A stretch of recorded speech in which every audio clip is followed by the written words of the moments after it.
It is Scott from Bonsai. Today I'm taking a look at a set of NP-FW50 batteries with a charger from the company Pickle Power. And you can see it is a bright orange color on there instead of black. That's pretty much the main reason I picked these, because there's so many NP-FW50 batteries out there. A few specifications on these batteries. They are rated 1,500 milliamp hours. Right off the bat, I don't think it is actually 1,500 milliamp hours. I do think the orange could be useful in some situations. If you have a black bag, the interior is black. Sometimes bags have colored interiors, but a lot of them do have darker interiors. So in this case, nice orange bright battery, be easier to find than not. We have a micro USB cable. This specific charger is USB. They've got a little bit of weight to them. They don't feel flimsy really. This feels a little plasticky. It's very lightweight. Again, it doesn't feel amazingly high quality, but as I've used it, it has worked. So I mean, I can't complain too much. Jump back to 87%. You're bound to get some quirkiness with third-party batteries.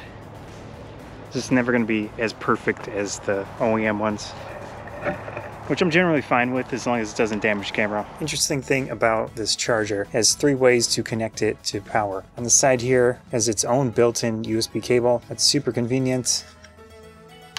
It's decently long considering it's attached to the charger itself. I think the goal here is not to use this too often so you don't damage it, but it's nice in a pinch. If you forget a cable, you've got that built in. The power indicator has been jumping around a little bit, which is kind of weird. It says 93% at the moment, but then it said 87% like the last time I turned it on. On top you have a USB-C port and the micro USB, so you can use either one. I'm going to attach the cable to the charger. I have a USB power adapter right here. This little green indicator light on the top. Very simple, to the point. You can charge both of them at the same time. 2.5 amps at the moment with the micro USB cable. I'm going to pull one of these and see if it changes.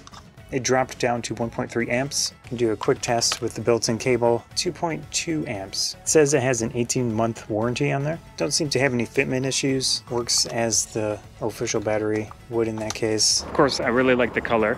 This was the main reason I bought this one over, okay, maybe not the main reason.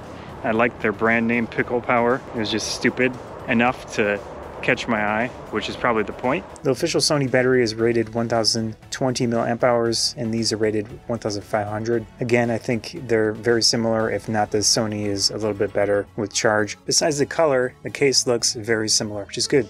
One thing to check here is with the Sony A6000, we've got one of the Pickle Powers inside the camera, and with the included cable from the batteries, put it into the camera. We've got the Pickle Power battery that was at 89% charge in the camera. You can see that it is charging. Another test we can do is with this charger using the official battery in it. Okay, so it does appear to be charging. If you have the money, go for the official battery. Obviously, that's the best option, the highest quality, the most consistent, the most reliable option. But if you don't mind third-party batteries, these seem to work pretty well. I haven't had any issues so far. I like them.